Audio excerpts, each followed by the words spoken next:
Thermodynamics lecture 4-এ স্বাগত জানিয়ে শুরু করছি। আমরা বিগত ক্লাসে চ্যাপ্টার 1, চ্যাপ্টার 2, চ্যাপ্টার 3 তিনটি চ্যাপ্টারে থার্মোডাইনামিক্সের বিভিন্ন বিষয় সম্পর্কে আমরা জেনেছি। আজকে তোমাদের সাথে আমি তাপগতিবিজ্ঞানের সূত্রসমূহ that means laws of thermodynamics বা থার্মোডাইনামিক্স ল নিয়ে তোমাদের সাথে আলোচনা করব। এটি বেসিক্যালি থার্মোডাইনামিক্সের চ্যাপ্টার 4 এবং আজকের আমার লেকচারটি লেকচার 4।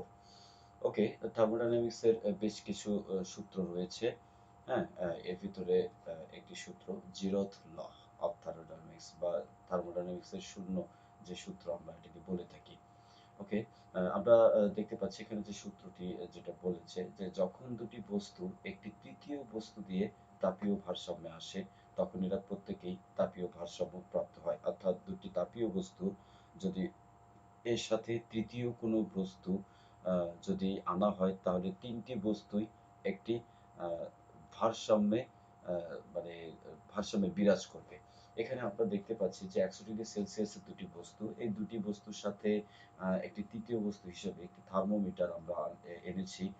যেহেতু থার্মোমিটার এটি একটি পারদ থার্মোমিটার এবং এটির একটা স্কেল পরিমাপ থাকবে, সেই হিসেবে থার্মোমিটারটি এই বস্তু থেকে তাপ গ্রহণ করে, হ্যাঁ, তাহলে এটা একটা ব্যালেন্স তাপ, সেই হিসেবে এখানে 100°C স্কেলটা প্রকাশ করবে।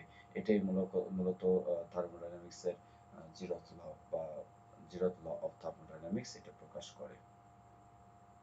এরপর আমরা চলে যাচ্ছি থার্মোডাইনামিক্সের ফার্স্ট লতে, that means the first laws of thermodynamics. তাহলে সেই হিসেবে যদি আমরা দেখি যা বলছে, তাপ শক্তি যান্ত্রিক শক্তিতে অথবা যান্ত্রিক শক্তি তাপ শক্তিতে রূপান্তর হলে রূপান্তরিত যান্ত্রিক শক্তি ও উৎপন্ন তাপ শক্তি সর্বদাই সমানুপাতিক। আমরা যদি একটি ইঞ্জিনের কথা চিন্তা করি, যে ইঞ্জিনে আমরা বেসিক্যালি জানি কি, ইঞ্জিনে আমরা ন্যাচারাল রিসোর্সকে ইঞ্জিন সিলিন্ডারে দিই। ইঞ্জিন সিলিন্ডারে কিন্তু তাপ শক্তি উৎপন্ন হয় এবং সে তাপ শক্তি মূলত যান্ত্রিক শক্তিতে রূপান্তরিত করে। সেই হিসেবে আমরা এখানে একটু ব্যতিক্রম হলেও, মানে চিত্রে ব্যতিক্রম হলেও, মানে ইঞ্জিন থেকে, কিন্তু বিষয়টা কিন্তু একই কথা প্রকাশ করেছে যে কাজ থেকে আমরা তাপ শক্তি পাচ্ছি অথবা এই তাপ থেকে কিন্তু আমরা যান্ত্রিক শক্তি পেতে পারি। তো এখানে যে তাপ শক্তিটা উৎপন্ন হবে, এই তাপ শক্তি থেকে প্রাপ্ত যান্ত্রিক শক্তি এর সবসময় সমানুপাতিক। অর্থাৎ আমরা যদি যান্ত্রিক শক্তিকে আমরা যদি W দ্বারা প্রকাশ করি এবং তাপ শক্তিকে Q দ্বারা প্রকাশ করি, তাহলে এখানে আসবে W প্রফেশনাল Q অথবা W প্রফেশনাল H। তো এখানে আমরা একটা ধ্রুবক প্রকাশ করতে পারি, W ইকুয়াল টু JQ বা W ইকুয়াল টু JH, যেখানে যেটা মূলত মেকানিক্যাল ইকুইভ্যালেন্ট বা যান্ত্রিক তুল্যাঙ্ক বা যান্ত্রিক ইকুইভ্যালেন্ট বা যান্ত্রিকের যে সমমান যে বিষয়টি বোঝায়, সেটাকে আমরা বোঝানোর চেষ্টা করেছি। আমরা এর আগের চ্যাপ্টারেও বা আগের ক্লাসেও আমরা জানার চেষ্টা করেছি যে তাপের যে বিভিন্ন তাপীয় একক থেকে যে জের মান 427 kilojoule feet metre per TB kilo kilo calorie. এরপর যদি আমরা এটাকে অন্যভাবে প্রকাশ করি যে 4200 জুল কিলো ক্যালোরি, অথবা যদি আমরা এটাকে জুলের জায়গায় যদি কিলো জুলে প্রকাশ করি, সেই হিসেবে 4.2 kilo joule per kilo calorie. Okay, তাই আমরা দেখি যে ক্লসিয়াস ফার্স্ট লকে, বিজ্ঞানী ক্লসিয়াস ফার্স্ট লকে নিম্নলিখিতভাবে সংজ্ঞায়িত করেছিল। সেই হিসেবে কিভাবে বলে আমরা একটু দেখি যে কোনো সংস্থা কর্তৃক গৃহীত তাপের কিছু অংশ এর অন্তর্নিহিত শক্তি বৃদ্ধি করে এবং বাকি অংশ বাহ্যিক কাজ সম্পন্ন করে। আমরা আরেকবার একটু পড়ি যে কোনো সংস্থা কর্তৃক গৃহীত তাপের কিছু অংশ এর অন্তর্নিহিত শক্তি অর্থাৎ এর ইন্টারনাল শক্তি বৃদ্ধি করে এবং বাকি অংশ বাহ্যিক কাজ সম্পন্ন করে। তাহলে যদি গৃহীত তাপ যদি হয়ে থাকে ডিকিউ, অন্তর্নিহিত শক্তি যদি বৃদ্ধি করে তাহলে অন্তর্নিহিত শক্তি এখানে ডিইউ এবং বাকি অংশ বাহ্যিক কাজ ডিডব্লিউ হয়ে থাকে। তাহলে আমরা কি জানি যে গৃহীত তাপ এটা সমান হচ্ছে অন্তর্নিহিত শক্তি, দ্যাট মিনস কাইনেটিক এনার্জি বা অন্তর্নিহিত শক্তি, যেটা অন্তর্নিহিত শক্তি এবং বাহ্যিক কাজ। এইটা আমরা এখানে দেখছি যে ডি কিউ বা ডিএইচ বা এইচ প্রদত্ত তাপের পরিমাণ। ওকে, এরপর ডিইউ আমরা যেটাকে প্রকাশ করেছিলাম, ডিইউ, ডিই অথবা ই, এটা মূলত অন্তর্নিহিত শক্তির মানে পরিমাণকে বা পরিবর্তনকে আমরা এখানে প্রকাশ করেছি, এবং এখানে ডি ডাব্লিউ, ডি ডাব্লিউ বা এখানে ডাব্লিউ, এটাকে আমরা বাহ্যিক কাজ দ্বারা বা এটা আউটপুট দ্বারা প্রমাণিত করেছি। তাহলে আমরা আবারও বলতে পারি যে গৃহীত তাপ সমান সমান অন্তর্নিহিত শক্তি প্লাস কাজ সম্পন্ন। ওকে, সম্পন্নকৃত কাজ, এইটার যোগফল সমান সমান গৃহীত তাপ। আমরা এটা মানে নিঃসন্দেহে বলতে পারি। দ্বিতীয় সূত্র থেকে এটা বেসিক্যালি প্রথম সূত্রকে আমরা এভাবে লিখতে পারি, এবং ক্লসিয়াস যেহেতু বলেছে, সে ক্লসিয়াসের সূত্র অনুযায়ী H equal to E plus W, এই ইকুয়েশনটাও আমরা লিখতে পারি।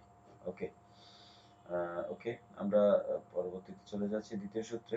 দ্বিতীয় সূত্রে যে বিষয়টা বলেছে যে বাইরের কোনো কারকের সাহায্য ব্যতি রেখে একটি স্বয়ংক্রিয় যন্ত্রের পক্ষে নিম্ন উষ্ণতার বস্তু হতে উচ্চ উষ্ণতার বস্তুতে তাপ স্থানান্তর করা সম্ভব নয়। অর্থাৎ এমন কোনো যান্ত্রিক ব্যবস্থা আমরা এখনো পর্যন্ত আবিষ্কার করতে পারিনি যে নিম্ন উষ্ণতার বস্তু থেকে মূলত উচ্চ উষ্ণ অর্থাৎ ঠান্ডা থেকে গরমের দিকে ঠান্ডা প্রবাহিত হবে। বেসিক্যালি আমরা কি দেখি যে গরম থেকে ঠান্ডার দিকে প্রবাহিত হয়, কিন্তু এরকম কোনো যন্ত্র এখনো কিন্তু আবিষ্কার করা সম্ভব হয়নি, বা বাইরের কোনো কারকের সাহায্য ব্যতি রেখে যে সে ঠান্ডা থেকে গরমের দিকে যাবে। হ্যাঁ, ঠান্ডা থেকে গরমের দিকে যাওয়া অর্থাৎ শীতলতম স্থান থেকে নিম্ন উষ্ণতা থেকে উচ্চ উষ্ণতায় যাবে, অবশ্যই একটা মিডিয়া থাকতে হবে। সেই হিসেবে আমরা যদি বলি যে সেই মিডিয়াটা কি, আমরা যে হিট পাম্প দেখি আরকি, রেফ্রিজারেশন সাইকেল, এই রেফ্রিজারেশন সাইকেল কিন্তু নিম্ন তাপমাত্রা থেকে উচ্চ তাপমাত্রায় যায়। হ্যাঁ? সেই হিসেবে এটা কি করে, থার্মোডায়নামিক্স সাইকেলকে ফলো করে। এজন্য আরকি আমরা এটাকে বলতে পারি। ওকে? থার্ড ল হিসেবে যেটা বলেছে যে পরম শূন্য তাপমাত্রায় আ পরম শূন্য তাপমাত্রা বলতে আমরা কি, -273 ডিগ্রি কেলভিন সকল আদর্শ স্ফটিক নির্মিত কঠিন পদার্থের এনট্রপি শূন্য হয়। অর্থাৎ পরম শূন্য তাপমাত্রায় যে যত প্রকার আ গ্যাস রয়েছে বা আদর্শ স্ফটিক রয়েছে, সকল কঠিন পদার্থের আ মূলত এনট্রপি শূন্য হয়ে থাকে। ওকে, আমরা এখন তাপগতিবিজ্ঞানের প্রথম সূত্রের আমরা একটু ব্যাখ্যা দেখব যে এটা একটা ইঞ্জিন, আমরা আগেও বলেছি একটা ইঞ্জিনে আমরা ন্যাচারাল রিসোর্স হিসেবে মানে ন্যাচারাল রিসোর্স বা জ্বালানি হিসেবে ন্যাচারাল রিসোর্স আমরা ব্যবহার করছি।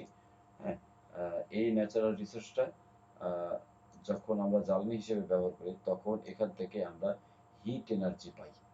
ন্যাচারাল রিসোর্স থেকে আমরা পাই কি, হিট এনার্জি। এই হিট এনার্জিটাকে কনভার্ট করে মূলত মেকানিক্যাল এনার্জিতে আমরা পরিণত করছি।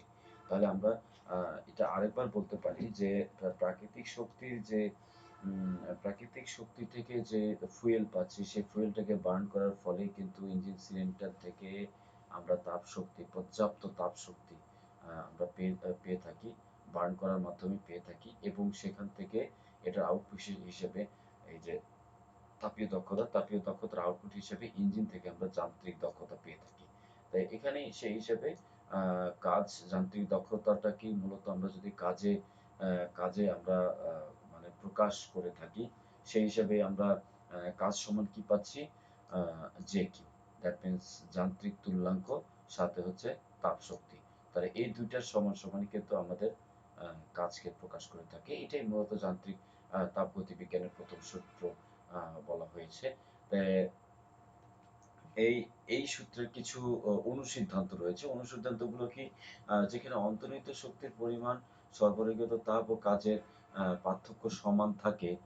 আমি আবারও বলছি, যেখানে অন্তর্নিহিত শক্তির, আমরা কিছুক্ষণ আগে যে কথাটা বলেছিলাম যে অন্তর্নিহিত শক্তির পরিমাণ, সরবরাহকৃত যে তাপ এবং কাজ থাকে সমান হয়, তাহলে এই ক্ষেত্রে সম্পর্ক হবে এই অন্তর্নিহিত শক্তি সমান সমান আ আ তাপ মাইনাস কাজ।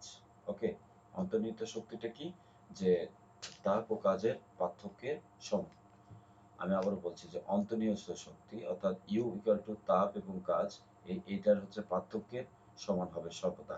আরেকটা, যে বিচ্ছিন্ন যদি আবেষ্টনী হয়ে থাকে, কিছু আছে ইউনিফর্ম, হ্যাঁ, কিন্তু আবার কিছু আছে বিচ্ছিন্ন আবেষ্টনী। এই বিচ্ছিন্ন আবেষ্টনীতে শক্তি সর্বদা ধ্রুব হয়ে থাকে। ওকে? বিচ্ছিন্ন আবেষ্টনীতে শক্তি সর্বদা ধ্রুব হয়ে থাকে। যদি বিচ্ছিন্ন আবেষ্টনী হয়ে থাকে তাহলে এখানে তাপমাত্রা কিন্তু সঠিক মান পাওয়া যাবে না। সেই হিসেবে তাপমাত্রা হয়ে যাবে 0 এবং তাপমাত্রা যদি 0 হয় তাহলে কাজ আল্টিমেটলি এখানে 0 হয়ে যাবে। That means U2 - U1 = del U over 0. ওকে? আরেকটা অনুসিদ্ধান্তে আমরা যেটা অবিরত হতে পারি যে অবিরাম গতিতে চলমান কাজের সক্ষম অবিরাম গতিতে চলমান কাজের সক্ষম স্বয়ংক্রিয় যন্ত্র তৈরি করা কিন্তু অসম্ভব। অর্থাৎ এমন কোনো যন্ত্র আবিষ্কার করা বা তৈরি করা এখনো পর্যন্ত সম্ভব হয়নি যা স্বয়ংক্রিয়ভাবে স্বয়ংক্রিয়ভাবে সে কাজ করেই যাবে। এরকম কিন্তু তৈরি করা সম্ভব হয়নি। ওকে?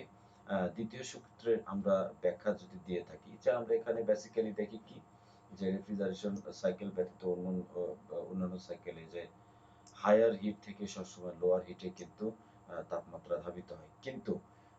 কিন্তু দ্বিতীয় সূত্র ব্যাখ্যা অনুযায়ী আমরা কিন্তু এটা কখনোই আমরা দেখব না যে লোয়ার হিট থেকে বেসিক্যালি হায়ার হিটের দিকে আসে। কিন্তু হ্যাঁ, এটা সম্ভব যদি সেটা রেফ্রিজারেশন সাইকেল হয়ে থাকে। ওকে? সেই হিসেবে আমরা এখানে কয়েকটি অনুসিদ্ধান্তে আমরা পৌঁছাতে পারি যে দুটি আধা দিয়ে পরিচালনা করা যায় এমন ইঞ্জিন তৈরি কিন্তু অসম্ভব। অর্থাৎ একই সাথে কাজ করবে ২ টি আধারে, হ্যাঁ? এরকম ইঞ্জিন কিন্তু তৈরি করা একদম ইম্পসিবল। ওকে?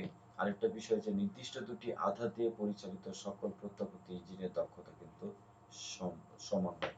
আ অর্থাৎ আ মানে ২ টি সিলিন্ডার দিয়ে একটি ইঞ্জিন চালানো এটা অসম্ভব। কিন্তু একই পাশাপাশি ২ টি সিলিন্ডারে যদি আমরা চিন্তা করে থাকি এবং এই ২ টি সিলিন্ডারে যে আমরা দক্ষতা পাবো এই ২ টা কিন্তু মোটামুটি সমান হবে এই কথাটি বলেছে। আর অনুসিদ্ধান্ত ৩ যেটা প্রত্যাবর্তী চক্র বা রিভার্সিবল যে প্রসেস রয়েছে এটার বেসিক্যালি এন্ট্রপি 0 হয় এবং আ আ ইরিভার্সিবল প্রসেস যেটা থাকে এটার মোট এন্ট্রপি মূলত নেগেটিভ হয়ে থাকে। তাহলে রিভার্সিবল প্রসেসে এন্ট্রপি 0 হয় রিভার্সিবল প্রসেসে এবং ইরিভার্সিবল প্রসেসে এন্ট্রপি মাইনাস হয়। কারণ কি?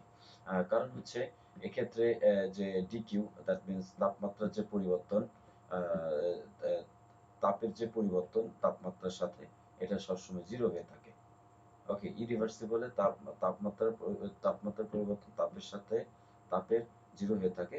সেই হিসাবে আমরা দেখি যে যেহেতু পরিবর্তন নেই তার মানে তাপমাত্রা 0।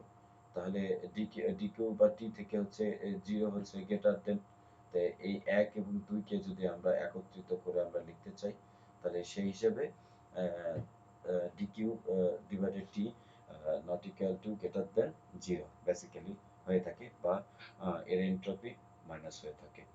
ওকে?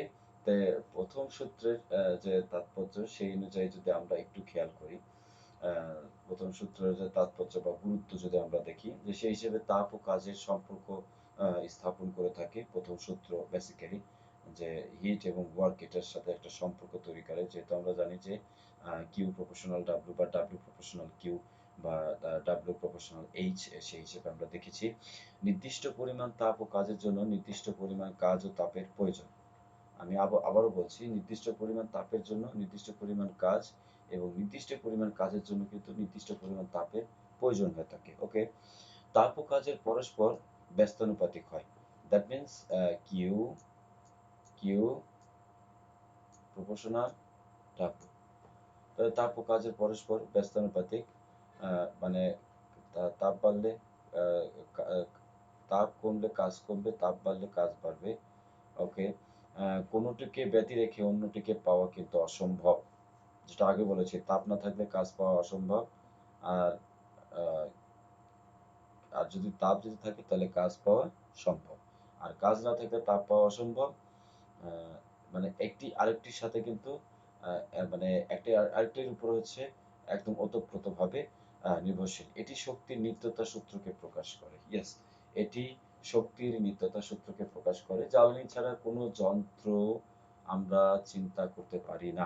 অর্থাৎ পৃথিবীতে এখন পর্যন্ত এমন কোনো ইঞ্জিন আবিষ্কার করা সম্ভব হয়নি যেটা বেসিক্যালি জ্বালানি ছাড়া চলতে পারে, আমরা এটা কিন্তু কখনোই চিন্তা করতে পারি না, বা যেটাকে অসম্ভব বলা হয়। ওকে, দ্বিতীয় সূত্রের তাৎপর্য যদি আমরা একটু চিন্তা করি, যে দ্বিতীয় সূত্রের তাৎপর্য যে উৎস হতে তাপ নিয়ে বা তাপকে কাজে পরিণত করতে পারে এমন যন্ত্র তৈরি কিন্তু সম্ভব। অর্থাৎ উৎস থেকে, অর্থাৎ সোর্স থেকে তাপকে নেবে এবং তা কাজকে কাজে মূলত পরিণত করবে। সচরাচর কিন্তু আমরা এই ধরনের যন্ত্রই বেশি, যেমন সোর্স থেকে তাপ নিচ্ছে, যেমন আমরা রেফ্রিজারেশন সাইকেল যদি আমরা চিন্তা করি আর কি, যে এটার যে সোর্স সেখান থেকে কিন্তু তাপ নিয়ে এটা কাজে পরিণত করছে এবং এটা কিন্তু সাইকেল আর করছে। ওকে, কাজের মাত্রা ক্রমশ কমছে, অর্থাৎ তাপের মাত্রা বাড়লেও কাজের মাত্রা কিন্তু ক্রমশ কমছে। পৃথিবীর যে তাপমাত্রা কিন্তু আমরা দিন দিন দেখছি বাড়ছে। এই তাপমাত্রা বাড়ার ফলে কিন্তু এনট্রপি, এই এনট্রপিটা কিন্তু বাড়ছে। তো এনট্রপিটা কি? এনট্রপিটা আসলে হচ্ছে তাপের একটি মাত্রা বা তাপীয় একটি অবস্থাকে বোঝায়, যেটা কিনা তাপমাত্রার মাত্রাকে বোঝানো হয়, যেটা কি মাত্রা পর্যন্ত বাড়ছে। ওকে, তাই এনট্রপি কিন্তু বেসিক্যালি প্রতিনিয়ত বাড়ছেই। এটা কিন্তু বলা যেতে পারে এটা একটা মানে হাইয়েস্ট বা একটা রেকর্ড, যেটা যে এটা সবসময় বাড়তে থাকে, এটা কিন্তু কখনো কমে না। ওকে, সেই হিসেবে এই এনট্রপির একটা গাণিতিক রূপ রয়েছে, যেটাকে বলা হয়েছে ডিকিউ ইকুয়াল টু টিডিএস। ওকে, তাপগতিতত্ত্বে এনট্রপির জন্ম, তাপগতিতত্ত্বে বেসিক্যালি এই এনট্রপির জন্ম হয়েছে। হ্যাঁ, এবং এই কেবল এই উৎস হতেই তাপ গ্রহণ করে এবং তা সম্পূর্ণ কাজে পরিণত করে। ওকে, আবার বলছি যে তাপ কেবল উৎস হতেই কিন্তু তাপ গ্রহণ করে এবং তার সম্পূর্ণ কাজে পরিণত করে। এটা এটা আসলে মানে অনেক সহজ একটা বিষয়, যে তাপটা কিন্তু যেখানে বার্ন করার মতন একটা ক্যাপাবিলিটি আছে বা যেখানে বার্ন করা যায়, সেখান থেকে মূলত তাপ হচ্ছে গ্রহণ করে এবং আহ, এই তাপটাকে সম্পূর্ণই কিন্তু কাজে পরিণত করে থাকে। ওকে, এর এই ধরনের সাইকেলটিকে, এই ধরনের সিস্টেমটিকে আমরা বেসিক্যালি হিমায়ন চক্রে প্রয়োগ করে থাকি। একটা হিমায়ন চক্রকে পরিচালনা করার জন্য মূলত আমরা এই চক্রকে ব্যবহার করে থাকি। ওকে, এই ছিল আর কি চতুর্থ অধ্যায়ে আমাদের জানার মতন বা আমাদের বোঝার মতন কিছু সাধারণ বিষয়। এখানে যে এই যে ইকুয়েশনটা রয়েছে, এই ইকুয়েশনটা বা এই ইকুয়েশনটা বা এই ইকুয়েশনটা, এই যে মানটা রয়েছে, এবং এখানে যে আরো কিছু সূত্র রয়েছে, এই সূত্রের উপর ডিপেন্ড করে বেসিক কিছু গাণিতিক সমস্যা রয়েছে, যেটা অনেক সহজ। আমরা একটু চেষ্টা করলেই আমরা পারবো। এবং এখানে এই বিষয়টা রয়েছে এবং আরেকটি এন্ট্রপির যে একটা ইকুয়েশন রয়েছে, ডিকিউ ইকুয়াল টু টিডিএস। এই এই কয়েকটা ইকুয়েশনের উপরে বেসিক্যালি কয়েকটা অঙ্ক আসার মতো বা বেসিক্যালি ম্যাথ এসে থাকে, ছোট্ট আকারে এসে থাকে আর কি। তাই আমরা বাসায় এটা একটু চেষ্টা করব এবং এটাকে সুন্দরভাবে সমাধান করার চেষ্টা করব। তাই আমি আজকে lecture 4 তোমাদের সাথে এখানে শেষ করছি। আগামী ক্লাসে lecture 5 নিয়ে আবার তোমাদের সামনে হাজির হব। সেই পর্যন্ত ভালো থাকবে, সবাই সুস্থ থাকবে, এবং সামনে যে মিড টার্ম পরীক্ষার জন্য প্রস্তুতি, এটা সুন্দরভাবে আমরা একটা প্রস্তুতি নেব। ওকে, থ্যাংকস এ লট। আসসালামু আলাইকুম।